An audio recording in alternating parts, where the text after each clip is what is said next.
ರೇಣುಕಾಸ್ವಾಮಿ ಹತ್ಯೆ ಪ್ರಕರಣಕ್ಕೆ ಸಂಬಂಧಪಟ್ಟಂತೆ ಪೊಲೀಸರು ನಡೆಸ್ತಾ ಇರುವಂತಹ ತನಿಖೆಯ ಆಯಾಮ ಹಾಗೂ ಸವಾಲುಗಳ ಬಗ್ಗೆ ಒಂದಷ್ಟು ಮಾಹಿತಿ ಕೊಡೋ ಪ್ರಯತ್ನ ಮಾಡ್ತಾ ಇದ್ವಿ. ಕೊಲೆ ಪ್ರಕರಣದಲ್ಲಿ ನಟ ದರ್ಶನ್ ಈಗಾಗಲೇ ಅರೆಸ್ಟ್ ಆಗಿದ್ದಾರೆ, ಪೊಲೀಸರ ಕಸ್ಟಡಿಯಲ್ಲಿದ್ದಾರೆ. ಎಲ್ಲ ಆರೋಪಿಗಳ ಟವರ್ ಡಂಪ್ ಪರಿಶೀಲನೆ ಮಾಡ್ತಾ ಇದ್ದಾರೆ. ಅಂದ್ರೆ ಹತ್ಯೆ ಆಗೋಕ್ಕೂ ಮುಂಚೆ ಯಾರ್ಯಾರು ಯಾವ್ಯಾವ ಲೊಕೇಶನ್ ಅಲ್ಲಿ ಇದ್ರು, ಯಾರ ಜೊತೆಗಿನ ಸಂಪರ್ಕ ಹೇಗಿತ್ತು ಅದೆಲ್ಲವನ್ನ ತಿಳ್ಕೊಳ್ಳುವಂತಹ ಪ್ರಯತ್ನ. ಬೇಸಿಕಲಿ ಟೆಕ್ನಿಕಲ್ ಎವಿಡೆನ್ಸ್ ಅನ್ನ ಕಲೆ ಹಾಕೋ ಪ್ರಯತ್ನ.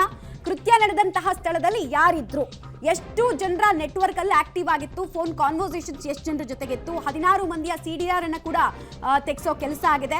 ಹತ್ಯೆಯಾದ ನಂತರ ಕೂಡ ಯಾರ್ಯಾರು ನಿರಂತರವಾಗಿ ನೇರ ಸಂಪರ್ಕದಲ್ಲಿ ಇದ್ರು, ದರ್ಶನ್ ಜೊತೆಗೆ ಕೆಲವರು ವಾಟ್ಸ್ಆಪ್ ಕಾಲ್ ಅನ್ನು ಮಾಡಿದ್ರು ಅಂತೆಲ್ಲ ಹೇಳಲಾಗ್ತಾ ಇದೆಯಲ್ಲ.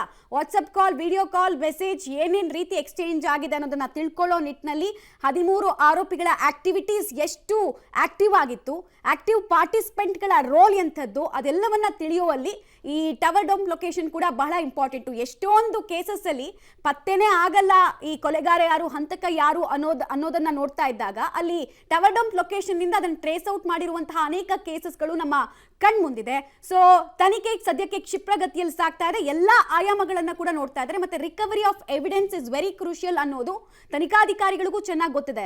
ಸಿಕ್ಕಿರುವಂತಹ 6 ದಿನಗಳ ಟೈಮ್ನಲ್ಲಿ ಏನೇನು ಎವಿಡೆನ್ಸ್ಗಳು ಬೇಕು, ವೆಪನ್ ಇಂದ ಹಿಡಿದು ಆಮೇಲೆ ಸರ್ಕಮ್ಸ್ಟೆನ್ಷಿಯಲ್ ಎವಿಡೆನ್ಸ್ ಅನ್ನೋದು ತುಂಬಾ ಇಂಪಾರ್ಟೆಂಟ್. ಬಿಕಾಸ್ ವ್ಯಕ್ತಿ ಸುಳ್ಳು ಹೇಳ್ಬೋದು ಅಥವಾ ಉಲ್ಟಾ ಹೊಡಿಬಹುದು ಸ್ಟೇಟ್ಮೆಂಟ್ಗಳನ್ನ ಮುಂದಿನ ದಿನಗಳಲ್ಲಿ. ಬಟ್ ಸರ್ಕಮ್ಸ್ಟೆನ್ಷಿಯಲ್ ಎವಿಡೆನ್ಸ್ ಇದೆಯಲ್ಲ, ಸಾಂದರ್ಭಿಕ ಸಾಕ್ಷಿ, ಅದು ಬದಲಾಗೋಕೆ ಸಾಧ್ಯನೇ ಇಲ್ಲ. ಅದು ಕನ್ವಿಕ್ಷನ್ ಅನ್ನ ಒಬ್ಬ ವ್ಯಕ್ತಿಗೆ ಮಾಡಿಸುವಲ್ಲಿ ಪ್ರಮುಖ ಪಾತ್ರವನ್ನ ವಹಿಸುತ್ತೆ.